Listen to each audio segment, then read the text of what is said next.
Hello friends, this is Manish and you are watching my channel Pharma Bullet. तो दोस्तों, आज के इस वीडियो में हम बायोलॉजी के कुछ एग्जाम टारगेटेड क्वेश्चंस देखने वाले हैं। आपकी upcoming FDA and RRB exam के पॉइंट ऑफ व्यू से मोस्ट इंपॉर्टेंट क्वेश्चंस होने वाले हैं ये। बायोलॉजी में ह्यूमन एनाटॉमी एंड फिजियोलॉजी के ये क्वेश्चंस है। ह्यूमन एनाटॉमी एंड फिजियोलॉजी आपके आरआरबी के टेक्निकल सिलेबस में एंड एफडीए के नॉन टेक्निकल सिलेबस में है। सो ये सभी क्वेश्चंस इंपॉर्टेंट है, ठीक है। तो स्टार्ट करते हैं। The modifying, sorting and packaging of proteins for secretion in cell is carried out by lysosomes, Golgi bodies, ribosomes, RNA. The modifying, sorting and packaging of proteins for secretion in cell is carried out by कौन responsible होता है for modifying, sorting and packaging of proteins for secretion in cell? तो Golgi bodies responsible होती है ना इसके लिए। Option B will be your correct answer. And Golgi bodies are also known as Golgi apparatus, ठीक है। लाइसोसोम्स क्या है? तो इन्हें सुसाइडल बैग्स बोला जाता है ना। सुसाइडल बैग्स होते हैं लाइसोसोम्स। देन इनमें से कौन सा है site of protein synthesis? The most important site of protein synthesis in the cell, तो ये राइबोसोम्स हो जाएगा। Site of protein synthesis in cell होता है ribosomes. And ribosomes found within cytoplasm. Cytoplasm में होते हैं ना ribosomes. Next question. In human body, thorax is the portion related to thyroid gland, chest, knees और throat। किससे related है thorax? तो thorax is the term for chest। chest के लिए टर्म होता है ना thorax। ये होता है part of the body between neck and the abdomen। thorax, chest। Option B will be your correct answer. Then इसमें कौन सी ग्लैंड प्रेजेंट होती है? चेस्ट में कौन सी ग्लैंड प्रेजेंट होती है? तो थाइमस प्रेजेंट होती है ना चेस्ट में। Thymus is present in chest and thymus helps in making T lymphocytes। T lymphocytes के मेकिंग में हेल्प करता है thymus। क्या सीक्रेट होता है इससे, thymus से? तो thymosin hormone. Thymosin hormone is secreted by thymus। Then site of T cell maturation क्या है? तो ये भी होता है thymus। T lymphocytes are produced in thymus। ये सभी thymus पे अभी तक के पूछे हुए क्वेश्चन से। हमने देखा था ना लिम्फेटिक सिस्टम जो होता है it consist of lymph, lymph node, spleen and thymus. Then thyroid gland कहाँ पे प्रेजेंट होती है? तो ये एस शेप्ड ग्लैंड होती है प्रेजेंट इन थ्रोट। थ्रोट में प्रेजेंट होती है थायराइड ग्लैंड। क्या सीक्रेट कराती है? तो T4 thyroxine, T3 ट्राइआयोडोथायरोनिन and calcitonin. इनमें से कैल्सिटोनिन होता है 32 अमाइनो एसिड पेप्टाइड। ये भी क्वेश्चन प्रीवियस ईयर क्वेश्चन है। कैल्सिटोनिन होता है 32 amino acid peptide hormone which is secreted by thyroid gland. इसका फंक्शन क्या होता है? तो it regulates calcium level in blood by decreasing it. ये ब्लड में कैल्शियम लेवल को डिक्रीज कराता है। यानी नी जॉइंट, जॉइंट्स के कौन से टाइप में आता है? तो ये हिंज जॉइंट होता है ना। नी जॉइंट, एल्बो जॉइंट, ये होते हैं हिंज टाइप ऑफ जॉइंट्स। इनमें movement is possible in one direction only होता है ना। एक ही डायरेक्शन में मूवमेंट पॉसिबल होती है। नी जॉइंट में, एल्बो जॉइंट में ये होते हैं हिंज जॉइंट्स। देन पटेला क्या होता है? व्हाट इज पटेला? ये भी मोस्ट फ्रिक्वेंटली आस्क्ड क्वेश्चन है। तो ये सिसेमोइड बोन होता है पटेला। नी कैप होता है patella. Knee cap is patella. It is present in front of knee joint, ठीक है। ये जो एक्स्ट्रा पॉइंट्स मैं आपको बताता हूँ ये सभी प्रीवियस ईयर पूछे हुए क्वेश्चंस होते हैं, ठीक है। चले आगे। Next question. During starvation, the level of dash in the blood decreases। Ammonia, creatine, chloride and glucose, uric acid. क्या होता है स्टारवेशन में? किसकी लेवल डिक्रीज हो जाती है? तो ग्लूकोज एंड क्लोराइड की लेवल डिक्रीज होती है ना स्टारवेशन में। Option C will be your correct answer. Principal site क्या होता है ग्लूकोज प्रोडक्शन का ह्यूमन बॉडी में? The principal site of glucose production in human body, तो लीवर होता है ना। बहुत बार एग्जाम में पूछा हुआ है क्वेश्चन है। देन यूरिक एसिड पे क्या पूछा जाता है? तो and product of purine catabolism in man. कौन सा होता है and product of purine catabolism in man? Urine catabolism का एंड प्रोडक्ट, तो ये होता है यूरिक एसिड, ठीक है। नेक्स्ट क्वेश्चन पे चलते हैं। The tympanic membrane is a part of year, diaphragm, heart, appendix. किसका पार्ट है टिम्पैनिक मेम्ब्रेन? बहुत बार हमने डिस्कस किया है ये। तो ईयर का पार्ट होता है ना। Option A will be your correct answer. क्या होता है टिम्पैनिक मेम्ब्रेन? तो इसे ईयर ड्रम बोलते हैं ना। ईयर ड्रम होता है tympanic membrane. The membrane in the ear that vibrates to produce sound होता है टिम्पैनिक मेम्ब्रेन ईयर ड्रम। ये वाइब्रेट होता है टू प्रोड्यूस साउंड, ठीक है। देन स्मॉलेस्ट बोन कौन सा होता है ह्यूमन बॉडी में, तो स्टेपीज होता है ना स्मॉलेस्ट बोन, ये भी बहुत बार एग्जाम में पूछा जाता है। मिडल ईयर बोन होता है ये स्टेपीज, हमने देखा था ना middle ear consist of malleus, stapes, incus and tympanic membrane. इनमें से मैलियस होता है लैटरल हैमर शेप्ड बोन, ठीक है। Then what is diaphragm, diaphragm क्या है, ये भी मोस्ट इंपॉर्टेंट है आपके एग्जामिनेशन पॉइंट ऑफ व्यू से। व्हाट इज डायफ्राम, तो ये एक डोम शेप्ड मसल होता है that separates the chest from the abdomen. ये सेपरेट कराता है चेस्ट फ्रॉम एब्डोमेन, ये होता है डोम शेप्ड। कहाँ पे प्रेजेंट होता है ये, तो ये होता है below the lungs and heart, below the lungs and heart present होता है डायफ्राम। एंड ये होता है main muscle use for breathing, breathing के लिए रिस्पॉन्सिबल होता है डायफ्राम। जब हम इनहेल करते हैं तो ये डायफ्राम कॉन्ट्रैक्ट होता है एंड फ्लैटन होता है। ये इंक्रीज कराता है size of chest cavity and create vacuum that pulls air into the lungs. कब, तो जब हम इनहेल करेंगे। And when we exhale the diaphragm relaxes and returns to its dome shape.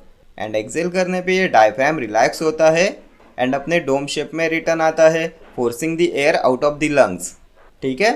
The main muscle used for breathing होता है diaphragm. Then आपको heart पे क्या पूछा जाता है, तो कार्डियक आउटपुट पे आपको क्वेश्चन पूछा जाता है। क्या होता है cardiac output, what is cardiac output, तो ये होता है amount of blood expelled by contraction of ventricle per minute. Cardiac output का फॉर्मूला क्या होता है, तो stroke volume multiplied by heart rate. Normally ये स्ट्रोक वॉल्यूम होता है 70 ml एंड हार्ट रेट होता है नॉर्मली 70 to 80। तो 70 मल्टीप्लाइड बाय 70 हो जाएगा आपका अप्रोक्सीमेटली 1900। सो आपका कार्डियक आउटपुट होता है 5 लीटर्स, ठीक है। देन हार्ट के लेयर्स कौन से होते हैं, आउटर लेयर ऑफ हार्ट क्या होता है, तो पेरिकार्डियम होता है ना, पेरिकार्डियम होता है आपका outer layer of heart. Middle layer होता है मायोकार्डियम, मायोकार्डियम होता है middle layer and inner layer होता है endocardium. Outer layer pericardium, middle myocardium and inner layer endocardium, ठीक है। देन कौन सी आर्टरी सप्लाई करती है blood to the heart, blood is supply to the heart through, तो ये होती है आपकी coronary artery. Coronary artery supply करती है ब्लड टू दी हार्ट, ये भी मोस्ट फ्रिक्वेंटली आस्क्ड क्वेश्चन है। देन व्हाट इज अपेंडिक्स, तो ये एक small and finger shaped organ होता है attach to the large intestine, ये अटैच होता है टू लार्ज इंटेस्टाइन। एंड इसके इन्फ्लेमेशन को क्या बोला जाता है, इन्फ्लेमेशन ऑफ अपेंडिक्स, तो इसे बोलते हैं अपेंडिसाइटिस, अपेंडिसाइटिस, ठीक है। नेक्स्ट क्वेश्चन पे चलते हैं। Cells are enclosed by plasma membrane composed mainly of, किससे बना हुआ होता है plasma membrane, proteins and emulsified fats, lipids and emulsified fats, fats and carbohydrates, lipids and proteins. किससे बनता है प्लाज्मा मेम्ब्रेन, तो होता क्या है ये प्लाज्मा मेम्ब्रेन, तो plasma membrane is also known as cell membrane and ये सेल को प्रोटेक्ट करता है फ्रॉम इट्स सराउंडिंग्स। ये रेगुलेट कराता है what's enters and exit this cell, cell में क्या एंटर होता है एंड क्या एग्जिट होता है, इसे रेगुलेट कराता है plasma membrane, cell membrane. And ये बना हुआ होता है लिपिड्स एंड प्रोटीन्स का, ऑप्शन डी हो जाएगा आपका correct answer. Next question, impure blood carried by, तो अभी ऑप्शन ही नहीं देखने, कौन कैरी कराता है इम्प्योर ब्लड, डीऑक्सीजनेटेड ब्लड। तो हमने क्या देखा था, तो all the veins carry deoxygenated blood except pulmonary vein, सभी वेन्स जो होती है वो कैरी करती है deoxygenated blood, impure blood except pulmonary vein. ये पल्मोनरी वेन कैरी करती है oxygenated blood, pure blood from lungs to heart, ये एक्सेप्शन होता है, पल्मोनरी वेन कैरी करती है oxygenated blood, pure blood. And इसके अपोजिट होता है पल्मोनरी आर्टरी में, all the arteries carry oxygenated blood, pure blood except pulmonary artery, ये पल्मोनरी आर्टरी कैरी करती है डीऑक्सीजनेटेड ब्लड, इम्प्योर ब्लड। तो यही पूछा है हमें क्वेश्चन में, impure blood is carried by, तो पल्मोनरी आर्टरी होता है option C, pulmonary artery, impure blood, pulmonary vein, pure blood. Then क्या डिफरेंस होता है वेन में एंड आर्टरीज में, कैसे डिफर करती है वेन फ्रॉम आर्टरीज, तो vein differs from arteries in having walls to control direction of flow, vein में वॉल्स प्रेजेंट होती है जो कंट्रोल कराती है डायरेक्शन ऑफ फ्लो। ये भी एक बार एग्जाम में पूछा हुआ क्वेश्चन है। Vein differs from artery, then coronary artery पे क्या पूछा जाता है, मोस्ट इंपॉर्टेंट है ये भी। तो blood is supplied to the heart through coronary artery, ये सप्लाई करती है ब्लड टू द हार्ट।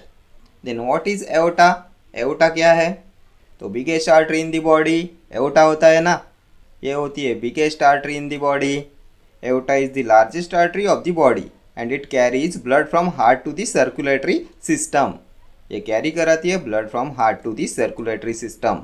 ठीक है, नेक्स्ट क्वेश्चन पे चलते हैं। As in arms and legs blood flow against gravity and is prevented from flowing back by, इनमें से कौन प्रिवेंट कराता है blood from flowing back, the extremely low pressure of venous blood, walls, movement of the surrounding muscles, the narrowing down of the lumen of veins by the contraction of the muscle layer comprising their walls। Arms and legs में जो blood flow होता है against gravity, it is prevented from flowing back by, इनमें से क्या इस blood के backward flow को रोकता है, तो वॉल्स होती है ना, ऑप्शन बी हो जाएगा आपका करेक्ट आंसर। ये वॉल्स जो होती है ये बनती है टू फ्लैप्स से। Walls are made up of two flaps that open when blood flows towards the heart and close when blood flow backward। जब blood flow होता है towards the heart तो ये flaps open होते हैं and ये close होते हैं when blood flow backward, and इसलिए ये prevent कराती है blood flow from flowing back। ठीक है, हमने देखा था ना एक मिट्रल वॉल होती है, ये बाइकस्पिड वॉल होती है हार्ट में, ये प्रिवेंट कराती है backward flow of blood in the left atrium. ये भी बहुत बार एग्जाम में पूछा हुआ क्वेश्चन है, कौन सी वॉल होती है जो प्रिवेंट कराती है backward flow of blood in the left atrium, तो ये होती है mitral valve, bicuspid valve. Next question पे चलते हैं। Total calcium present in the human body is in the blood, blood में कितना कैल्शियम प्रेजेंट होता है, तो 1% कैल्शियम प्रेजेंट होता है ब्लड में। कौन से ऑप्शन में है, तो option D will be your correct answer. इसलिए रिक्वायरमेंट होती है कैल्शियम की, तो बोन फॉर्मेशन के लिए, then calcium is required for muscle contraction, then ये ब्लड क्लॉटिंग के लिए भी रिक्वायर्ड होता है। Calcium works together with vitamin K and fibrinogen in clotting process, blood clotting, bone formation and muscle contraction के लिए रिक्वायरमेंट होती है कैल्शियम की। ठीक है, देन अभी आप मुझे बताएंगे normal calcium level in blood, तो ये 9 to 11 mg पर 100 ml होता है ना। और क्या पूछा जाएगा कैल्शियम पे, तो कौन सा हार्मोन रिस्पॉन्सिबल होता है for metabolism of calcium, the hormone known to participate in metabolism of calcium, कौन सा होगा, तो ये कैल्सिटोनिन होता है ना, कैल्सिटोनिन होता है responsible for metabolism of calcium. और कौन सा हार्मोन रिस्पॉन्सिबल होता है, तो पैराथायरॉयड हार्मोन भी रिस्पॉन्सिबल होता है ना इसके लिए, parathormone and calcitonin.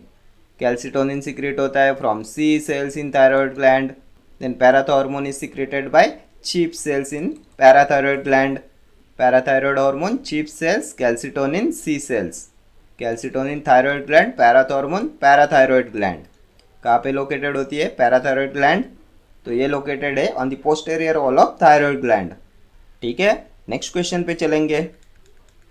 Vasopressin is secreted bye, तो अभी ऑप्शन सी मत देखो, कहाँ से सीक्रेट होता है वैसोप्रेसिन, तो हमने एंडोक्राइन सिस्टम में देखा था ना, एंटीरियर पिट्यूटरी को हार्मोन कौन से होते हैं एंड पोस्टेरियर पिट्यूटरी के कौन से होते हैं, तो anterior pituitary growth hormone, then prolactin, thyroid stimulating hormone, then luteinizing hormone, follicle stimulating hormone, adrenocorticotropic hormone, ये सीक्रेट होते हैं एंटीरियर पिट्यूटरी से, एंड पोस्टेरियर पिट्यूटरी से ऑक्सीटोसिन, ऑक्सीटोसिन एंड वैसोप्रेसिन। ठीक है, इनमें से वैसोप्रेसिन होता है एंटी डायूरेटिक हार्मोन, एंड ये दोनों होते हैं नोनापेप्टाइड, 9 अमीनो एसिड पेप्टाइड्स होते हैं ऑक्सीटोसिन एंड वैसोप्रेसिन। वैसोप्रेसिन का साइट ऑफ एक्शन क्या होता है, what is site of anti diuretic hormone vasopressin, तो ये कलेक्टिंग डक्ट्स पे एक्ट करता है। ये भी क्वेश्चन बहुत बार एग्जाम में पूछा जाता है, site of anti diuretic hormone is collecting ducts. Then which hormone is also known as birth hormone, कौन सा होता है बर्थ हार्मोन, तो ये ऑक्सीटोसिन होता है ना, ये भी सीक्रेट होता है फ्रॉम पोस्टेरियर पिट्यूटरी। ये यूटेरिन स्टिमुलेंट होता है, ये इंड्यूस कराता है uterine contraction and helps in labour, it causes augmentation of labour, then ये इसेंशियल होता है फॉर इजेक्शन ऑफ मिल्क, ठीक है, इसलिए इसे बोलते हैं बर्थ हार्मोन। क्या पूछा है हमें क्वेश्चन में, तो वैसोप्रेसिन कहाँ से सीक्रेट होता है, तो option C posterior pituitary. And ये जो पिट्यूटरी के हॉर्मोन्स होते हैं, these all hormones are peptide in nature. All pituitary hormones are peptide in nature, peptides होते हैं ये, ठीक है।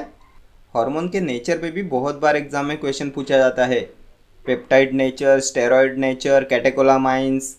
तो पेप्टाइड नेचर होते हैं all pituitary hormones, then steroidal nature होता है एड्रिनोकॉर्टिकल हॉर्मोन्स का, सेक्स स्टेरॉइड्स का। सेक्स स्टेरॉइड्स में आते हैं प्रोजेस्टेरॉन, एस्ट्रोजन, एंड्रोजेंस, ये होते हैं steroidal in nature. Then catecholamines में क्या आता है, तो इसमें आता है एड्रिनलिन, नॉर एड्रिनलिन, ठीक है। ये भी क्वेश्चन बहुत बार एग्जाम में पूछे जाते हैं, nature of hormones. Then adrenal medulla से क्या सीक्रेट होता है, तो एड्रिनल मेडुला से सीक्रेट होता है adrenaline and nor adrenaline. And adrenal cortex से प्रोड्यूस होता है glucocorticoids, mineralocorticoids and sex steroids. Medulla adrenaline, nor adrenaline and cortex glucocorticoids, mineralocorticoids and sex steroids. Adrenal glands कहाँ पे प्रेजेंट होती है, तो ये किडनीज पे प्रेजेंट होती है ना, one on the top of each kidney. Then adrenal glands के हाइपर सिक्रीशन से क्या होगा, तो कशिंग्स डिसीज होता है। Cushing's disease is due to hyper secretion of adrenal gland. And इसके हाइपोसिक्रीशन से क्या होगा, तो एडिसन्स डिसीज होता है ना, Addison's disease, hyposecretion, Cushing's disease, hyper secretion. बहुत बार एग्जाम में क्वेश्चन आता है कशिंग्स डिसीज क्यों होता है, एडिसन्स डिसीज क्यों होता है। देन व्हाट इज हाइपोथैलेमस, तो मास्टर ऑफ मास्टर ग्लैंड बोला जाता है ना हाइपोथैलेमस को, ये होता है master of master gland. And master gland किसे बोला जाता है, तो पिट्यूटरी ग्लैंड होती है ना मास्टर ग्लैंड, बाकी ग्लैंड्स को कंट्रोल कराती है पिट्यूटरी ग्लैंड, इसलिए इसे बोला जाता है master gland. And pituitary gland को रेगुलेट कराता है हाइपोथैलेमस, इसलिए इसे मास्टर ऑफ मास्टर ग्लैंड बोला जाता है, ठीक है। हाइपोथैलेमस को कहाँ पे लोकेटेड होता है हाइपोथैलेमस, तो it is located just above the pituitary gland, fore brain में प्रेजेंट होता है ना हाइपोथैलेमस। इसके फंक्शंस क्या देखे थे हमने, तो BABETA, B for body temperature, A for ANS autonomous nervous system, B for biological clock, E for emotions, T for thirst and water balance, A for appetite. बा बेटा, B for body temperature, A for ANS, B for biological clock, E for emotions, T for thirst and water balance and A for appetite। इन सबको control कराता है hypothalamus. Next question पे चलेंगे। The body fluids found within cells is called plasma, extracellular fluid, interstitial fluid, intracellular fluid। तो within cells intracellular होता है ना, option D. Intracellular fluid ICF is found within cells and it is also known as cytoplasm. It is also known as cytoplasm. This fluid found within the cell. Total body weight के कितने percent होता है ICF intracellular fluid, तो 40% होता है। And intracellular fluid में high concentration होता है पोटेशियम का एंड लो कॉन्सेंट्रेशन होता है आपके सोडियम का। कितना कॉन्सेंट्रेशन होता है पोटेशियम का, तो 140 to 150 मिलीमोल पर लीटर। किस में होता है ये, तो इंट्रासेलुलर फ्लूइड में, ICF में। एंड एक्स्ट्रा सेलुलर में कितना होता है पोटेशियम, तो एक्स्ट्रा सेलुलर में होता है 3.5 to 5 मिलीमोल पर लीटर। हमने देखा था ना मेजर कैटायन इन इंट्रासेलुलर फ्लूइड होता है पोटेशियम, एंड इसके अपोजिट होता है एक्स्ट्रा सेलुलर फ्लूइड में। ये जो एक्स्ट्रा सेलुलर फ्लूइड होता है ECF, ये 20% होता है of total body weight and ये प्रेजेंट होता है ब्लड प्लाज्मा में, देन लिम्स में and interstitial space between cells में। एंड इसमें हाई कॉन्सेंट्रेशन होता है आपके सोडियम का एंड लो कॉन्सेंट्रेशन होता है पोटेशियम का। हमने क्या देखा था, मेजर कैटायन इन एक्स्ट्रा सेलुलर फ्लूइड, सोडियम देखा था ना, extra cellular sodium, intracellular potassium. ठीक है, चले आगे। Next question, the normal erythrocyte count is, कितना होता है नॉर्मल एरिथ्रोसाइट काउंट। एरिथ्रोसाइट क्या है, RBCs, रेड ब्लड सेल्स। कितना होता है नॉर्मल काउंट, तो 4.5 to 6 मिलियंस पर क्यूबिक मिलीमीटर होता है ना RBCs। क्या दिया है ऑप्शंस में, तो 3.5, 5.5, 6.5, 7.5, तो ये 5.5 मिलियंस हो जाएगा per cubic millimetre. Option B will be your correct answer. Then life span कितना होता है इनका, तो 120 डेज का होता है ना। कहाँ पे प्रोड्यूस होती है आरबीसीज, तो RBCs are produced in bone marrow and foetal life RBCs are formed by spleen. ये दोनों क्वेश्चन भी इंपॉर्टेंट है आपके एग्जामिनेशन पॉइंट ऑफ व्यू से। RBCs are produced in bone marrow and foetal life RBCs are formed by spleen. Then what is elevated number of RBCs, अगर RBCs बढ़ जाए तो क्या होता है, तो इसे पॉलीसाइथेमिया बोला जाता है ना। पॉलीसाइथेमिया होता है elevated number of RBCs. Then कौन सा हार्मोन स्टिमुलेट कराता है आरबीसी प्रोडक्शन, तो ये एरिथ्रोपोएटिन होता है ना। ये एरिथ्रोपोएटिन स्टिमुलेट कराता है आरबीसी प्रोडक्शन। ये एरिथ्रोपोएटिन होता है ग्लाइकोप्रोटीन हार्मोन। कहाँ से सीक्रेट होता है, तो peritubular cells of kidney. Peritubular cells of kidney secrete erythropoietin. Erythropoiesis होता है ना development of RBCs, it occurs in bone marrow. Erythropoiesis होता है बोन मैरो में। साइट ऑफ एरिथ्रोपोएसिस भी बहुत बार एग्जाम में पूछा गया है, क्या होता है, तो बोन मैरो एंड स्प्लीन होता है। ठीक है, तो ये सभी क्वेश्चंस आपकी upcoming examination point of view से इंपॉर्टेंट है। एंड ये जो एक्स्ट्रा पॉइंट्स मैंने आपके साथ डिस्कस किए हैं ये सभी प्रीवियस ईयर क्वेश्चंस है। सो ये सभी क्वेश्चंस इंपॉर्टेंट होने वाले हैं आपके एग्जामिनेशन के लिए। ठीक है, okay friends, thank you for watching this video. See you in the next video. Till then, do like, share, comment and subscribe to my channel. Thank you.